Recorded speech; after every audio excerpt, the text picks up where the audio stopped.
Well, everybody, welcome back from spring break. Hopefully, everybody's doing well and stayed healthy. Unfortunately, it's back to the grind. I'm going to show you a couple things here before we start the next lesson. We are going to continue with section in chapter 9. We did 9.6 right before we took spring break, and now we're going to do 9.7. And then I'll give you a little bit of the agenda. A couple things, though, I want to share with you before we get started. When you are in your when you go to Canvas and you go to the class, my stuff will be posted under the calendar and under modules. So if you go to modules, it'll be down, in this case, down at the bottom under chapter 9.6 to 9.9. And then this is section 9.7. Now, at this point, I'm recording. It's not published yet, so you can't see it. There'll be some other information here, but I'm going to post the guided notes. I would suggest that you open those up and print those, and then put everything you do on your guided notes and put them in your notebook like we normally do in class. So these are your guided notes that we typically pass out, and they kind of help you organize things, and you put them in your notebook.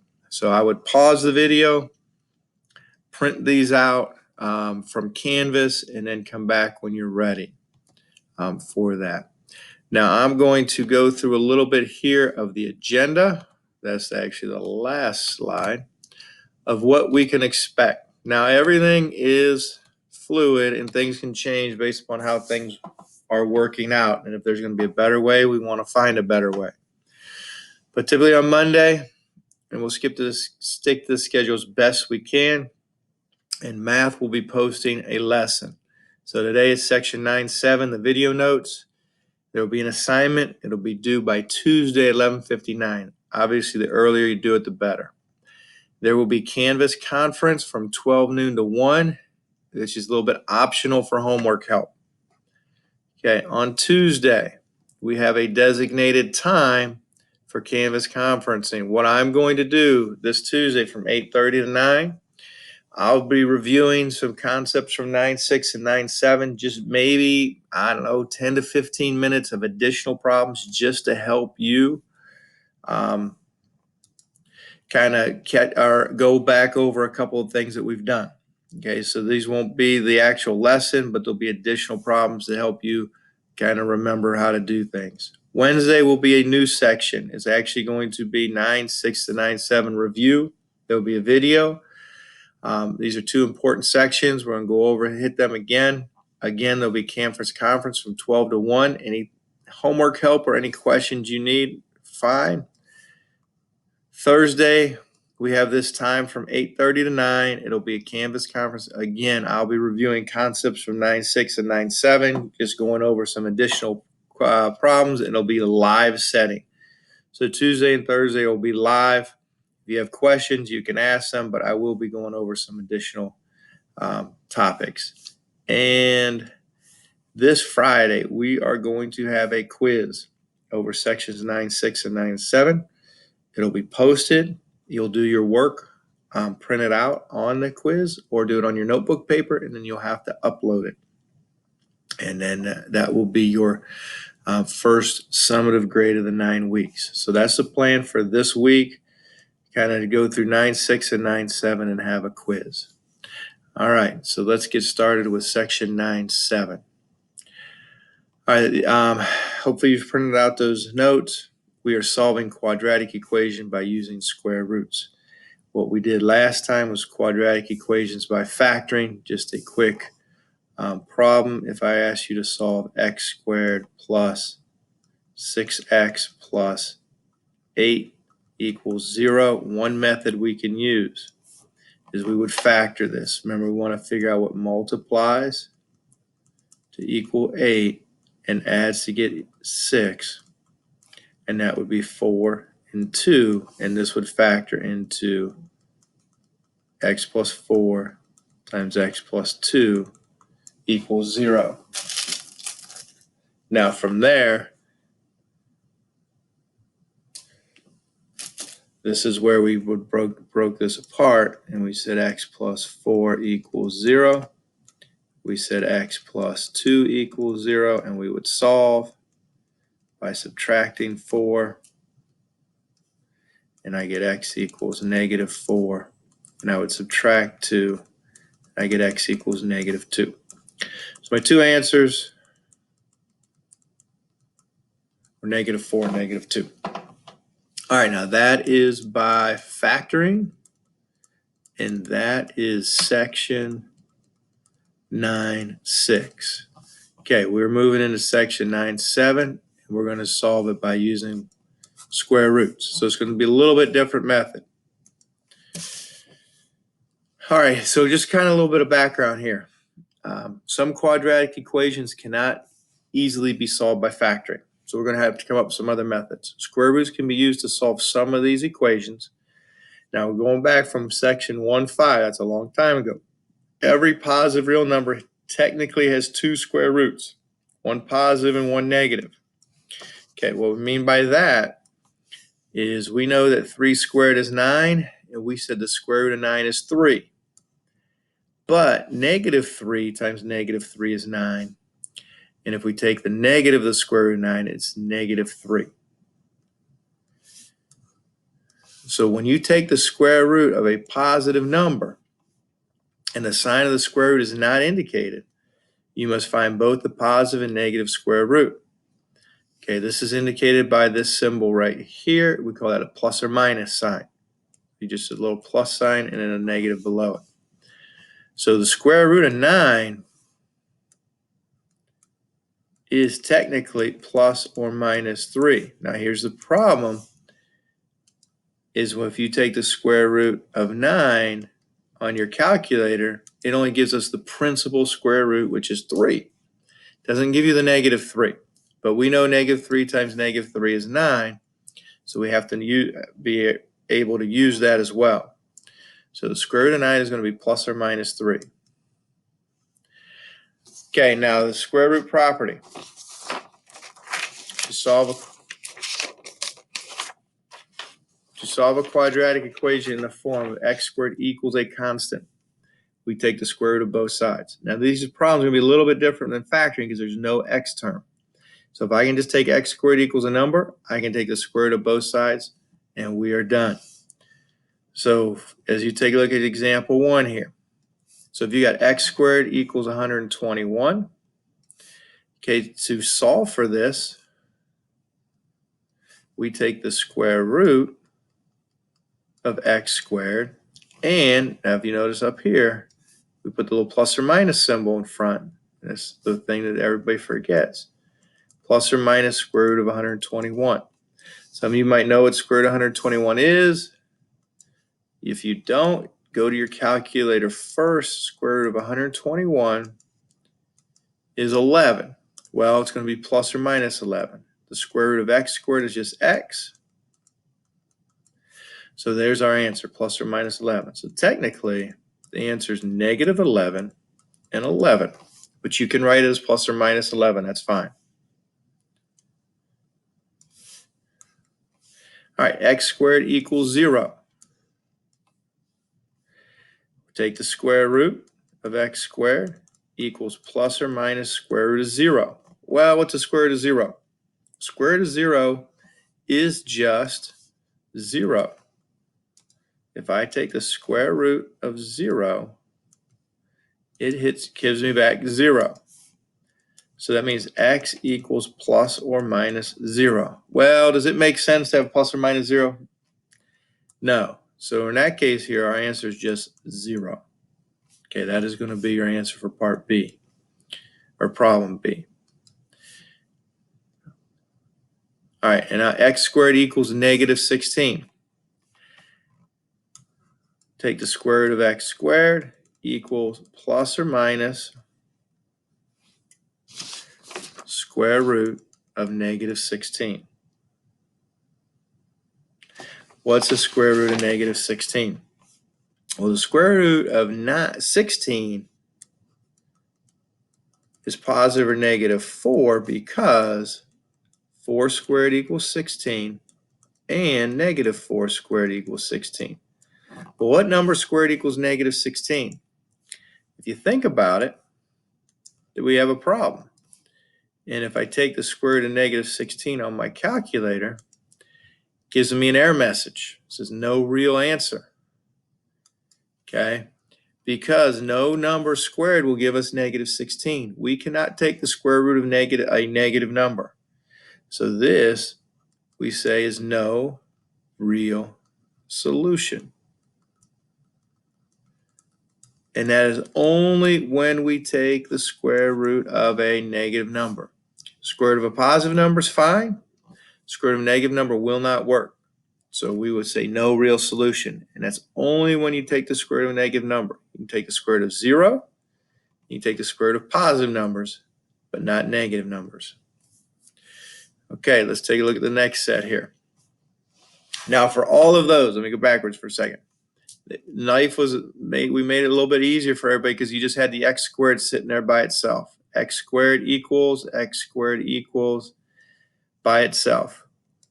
Now again, we have an x squared, but we don't have an x term, and we just have constants. So what we can do is we want to get it in this form that they show us here. X squared equals the number. And then we take the square root. Well, this one isn't bad because in order to do this, you just subtract 7. We get x squared equals 25. Take the square root of both sides now. It's going to be plus or minus square root of 25. And what's the square root of 25? That is just 5. So those are our answers. Now you can leave it like that. But technically we have 2 answers and you can list them this way as well. Either way is fine. Okay, no x term. Subtract, get a constant over there, and then take the square root of both sides.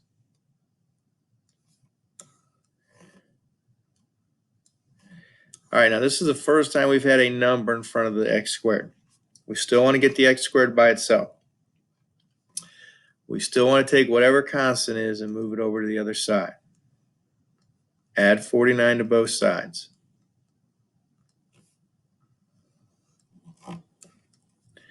That will give me 16x squared equals 49. Okay, x squared is not by itself. Divide by 16. Okay, now when we have this case here, and you say, I got 49 divided by 16. A lot of times your first instinct is to go to your calculator. And if it gives me a decimal, what I don't want to do is I don't want to divide it. I want to leave it as a fraction. So just do this. X squared equals 49 over 16. Now, since you have an x squared on the left side and a number on the right side, you can still take the square root. So the square root of x squared plus or minus the square root of 49 over 16. Now look what happens here. What's the square root of 49? That is 7. What is the square root of 16? That is 4. We still have the plus or minus in front. So this just turns into the answer of plus or minus 7/4. Because we know the square root of 49 is 7. We know the square root of 16 is 4. This plus or minus takes care. You don't need to write it for both of these now, because we already have it in front. So that would be our answer. So you can leave it as plus or minus 7/4, or it is negative 7/4 and positive 7/4. 2 separate answers. You could leave it like that. Okay. So if you have a fraction and it doesn't divide into a whole number, leave it as the fraction. Okay. This will be very similar to that one. 36x squared equals 1. I want x squared by itself first. Since 36 is multiplying, you divide. So now I get x squared equals, well, what is 1 divided by 36? That is a decimal. So leave it as 1/36. Now take your square root. Every time we take the square root, we put plus or minus.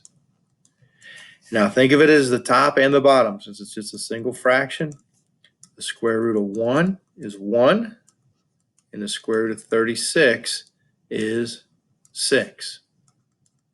So that becomes plus or minus 1/6 is our answer. Okay, so you got to be careful there when you get that fraction. I do not want to see a decimal for these types of problems unless it tells you to round off to a certain decimal. These need to be written as fractions. Okay, now, not everything can we find the square root. If you read this, it says when solving quadratic equations by using square roots, you may need to find the square root of a number that is not a perfect square. Perfect squares are 1, 4, 9, 16, 25. Those are numbers that when we take their square root, we get a whole number. Square root of 1 is 1. Square root of 4 is 2. Square root of 9 is 3. Okay, in this case, the answer, if it's not a perfect square, then it's an irrational number. We can approximate the solutions. Well, x squared equals 15. Okay, if I take the square root of 15, I get a decimal. Okay, to this point, every time we took the square root, we got a nice whole number because it was a perfect square. I still have to take the square root of both sides, but now we are going to end up with a decimal. I want you to round to the nearest tenth. Round to the nearest tenth. Okay, so when you look at that decimal, the nearest tenth is the first decimal place. You look at the second number after the decimal, which is a 7, and if it's 5 or above, you give it a shove.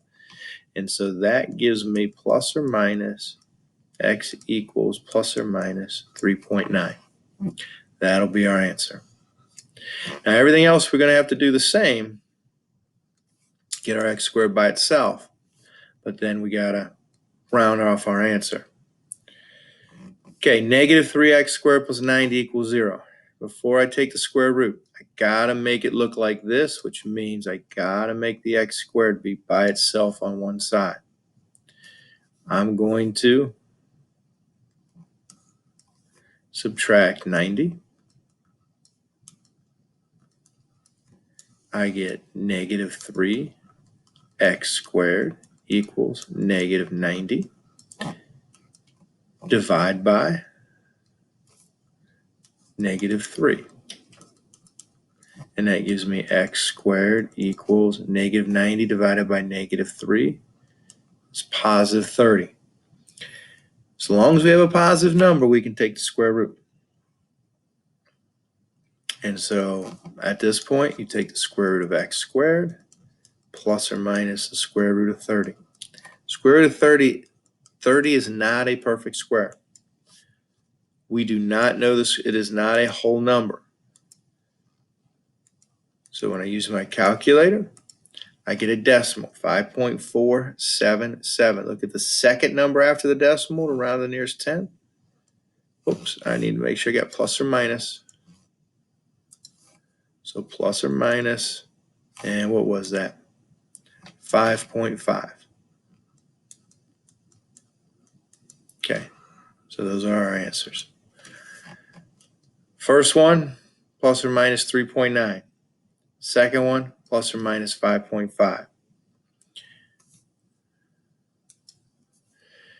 Okay, 0 equals 90 minus x squared. You got two options here.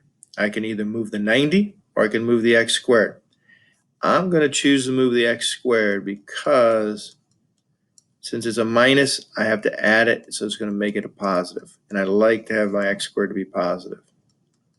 So I get x squared equals positive 90. All right, at this point, take your square root. All right, once you get into some larger numbers, you may or may not know if they're perfect squares. So you go to your calculator, you hit the square root of 90. If it comes out to a whole number, great. If it doesn't, when we round it. So 9.48, the 8 rounds the 4 to a 5. So it's going to be plus or minus 9.5. Okay, so those will be our answers. Plus or minus 9.5. All right, one more out of this set. X squared plus 45 equals 0. Want the x squared by itself.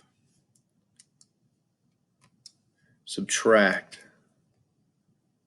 Hold on here a second.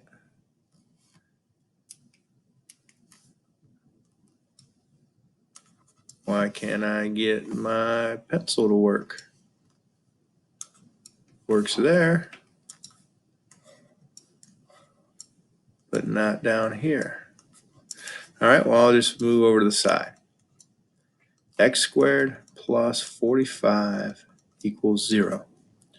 So we are going to subtract 45. That gives me x squared equals negative 45.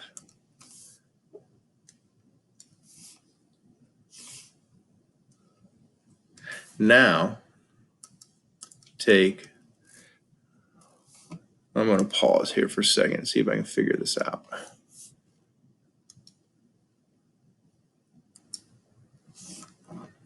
All right, let's see if we got this back. I'm just going to start here. All right, I think I fixed it, but I'm not positive. Subtract 45, like we did earlier. You get x squared equals negative 45. Okay, we take the square root. Plus or minus square root of negative 45. But what happens when we take the square root of a negative number? Okay, doesn't work. Doesn't work. Don't just make it a positive number and take the square root. It doesn't work. You got to put no real solutions. Okay, no real solutions. All right, last one here. Got a little bit of a word problem. I'm going to go with Miss Perzada on that pronunciation. She's building a retaining wall along one of her long sides of a rectangular garden. The garden is twice as long as it's wide. It also has an area of 500 square feet. What will be the length of the retaining wall? Okay, here's her garden. It's rectangular. It is twice as long as it is wide. The length will be the top, the width. Here's how you do this. If the width is x, we don't know what its width is, so we just label it as x. All we know is the length is twice as long. To represent twice as long in a situation where we don't know the numbers, we just put 2x. Whatever x is, you double it, it'll be twice as long. Okay. The area is 578 square feet. Now remember, area is equal to length times width. Okay? So the length for this one is, we don't know it, but we labeled it as 2x, and the width we labeled as x. Well, what is 2x times x? 2x times x is 2x squared. All right, now I'm just going to flip this around and make it a little bit easier for me to work. I like to put the x squared on this side. All right, so 2x squared equals the area. What do we know the area is? 578. So I can take that out and I can write this as 2x squared equals 578 square feet. Now we'll worry about the feet later. Now for this kind of problem, this is a candidate for the square root method because there's just an x squared. There's no other term with an x. I can divide by 2. So I get x squared equals, what is 578 divided by 2?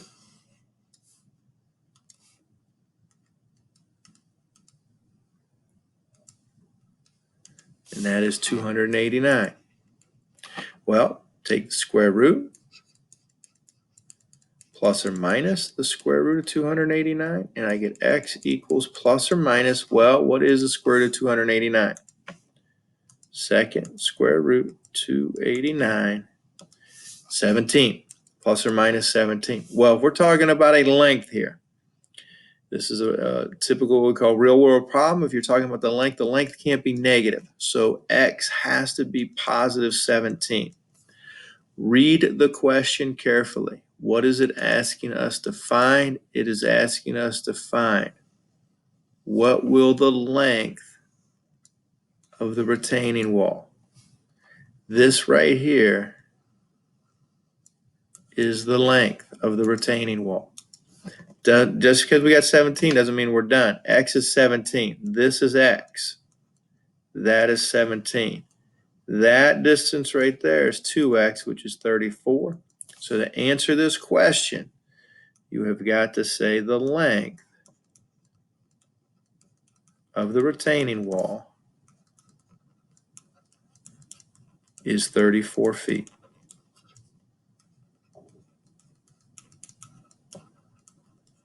Okay, that would be your final answer.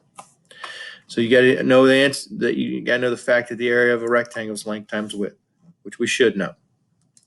Okay, that is it for page 639 or for section 9.7. Here's your assignment.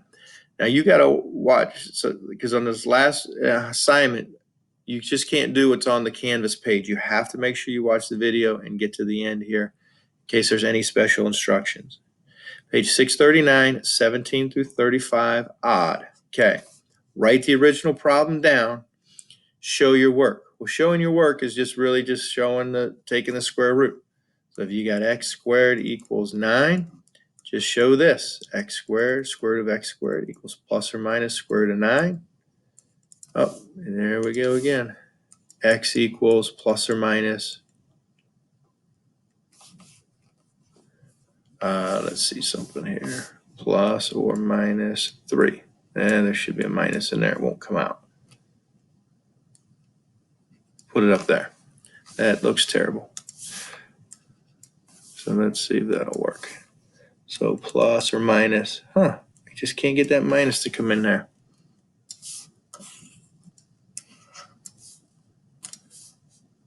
There it is, plus or minus 3. All right, so write your original problem down, show your work. Canvas conference today, okay, Monday, from 12 to 1.